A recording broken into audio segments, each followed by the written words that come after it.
Hello everyone, this is Chapter 3 of the Good Omens fan fiction, Ineffable Nights, and Chapter 3 is called Choosing Sides. Crow! Azzy's face lit up and his blue eyes sparkled delightedly when he heard the pounding of hooves coming up the road. He resisted running outside, but he did walk very swiftly. It had been almost a week since he had last seen his friend, and he planned to gently chide him for his long absence. He threw open the door to the guard shack and stopped cold. The horse that slid to a halt before his shack was no giant black hellspawn steed, but a beautiful white celestial charger who tossed his fine head and pranced under a white armored knight. Azzy gasped in surprise, but quickly got himself under control as he walked out to greet his fellow celestial knight. "Azzy MacPhail, Knight of Celestia, where is your armor and sword?" A voice boomed out before Azzy had taken 2 steps. With an inward groan, Azzy recognized the voice. It was Gabriel, headmaster of knights. The man glared down at him with blazing purple eyes, clearly not happy with what he saw.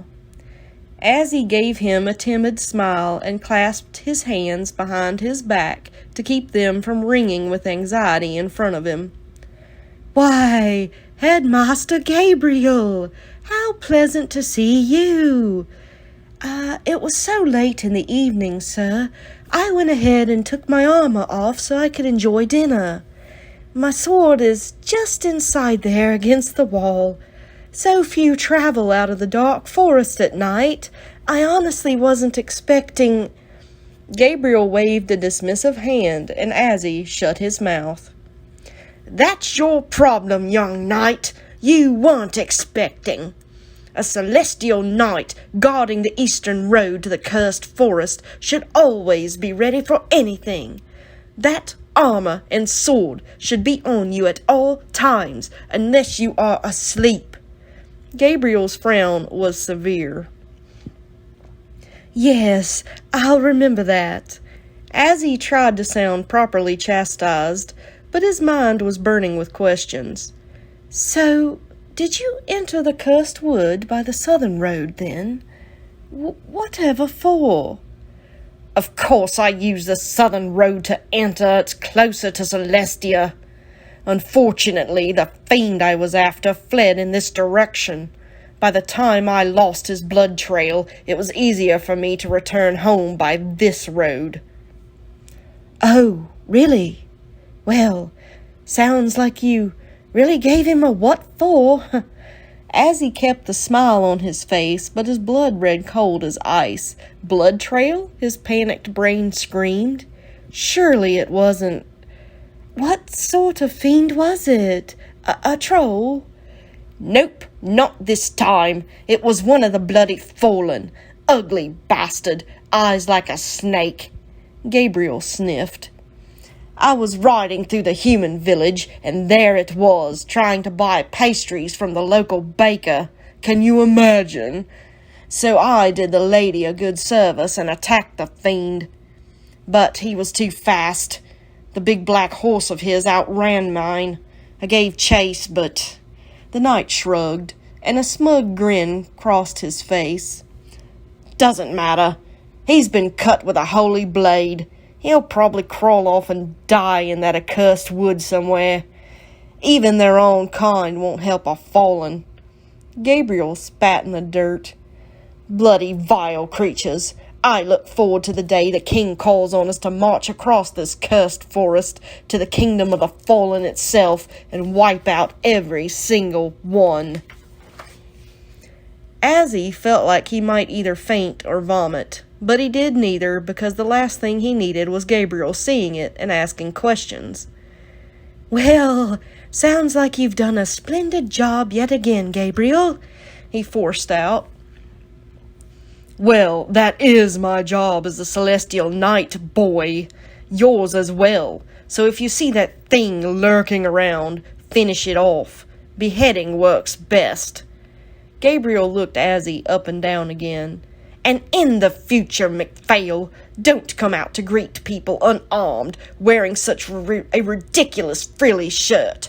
Honestly, what would your father say if he saw you? But I will tell him you're well when I get back to the kingdom. Good night, young sir." "Yes, many thanks, headmaster. A good night to you as well," as he said, his voice a trifle faint, but Gabriel didn't notice. He'd already kicked the white charger into a gallop again and left Azzy in a cloud of dust. Azzy managed to wait until the odious Gabriel faded from view, and then he ran inside in a panic. He hurriedly jerked on his armor and sheathed his sword, and then dashed to the stable, startling his pretty white mare with his frantic movements. In no time she was saddled, and one disheveled and thoroughly horrified celestial knight was thundering toward the cursed forest, eyes glazed with terror. "Oh, please, please, holy gods above, please let him be all right." The thought thundered on repeat through Azzy's mind, echoed by his mare's hooves pounding down on the moonlit road, and they disappeared into the trees. Fear tingled down Azzy's spine as he went deeper and deeper into the cursed woods. But the fear wasn't for himself. Well, okay, maybe a smidge of it was for himself, but most of it was for Crow. What if he was too late to save him? What if Crow was... "Crow!" Azzy screamed into the darkness. It seemed to be closing in on him as the trees got taller, branches thicker, blocking out the moon, until all he got was a few slivers of pale light to guide his way. As he drew his sword, willing it to flame and holding it before him like a torch as he pushed on. "Crow, my dear, where the heavens are you?"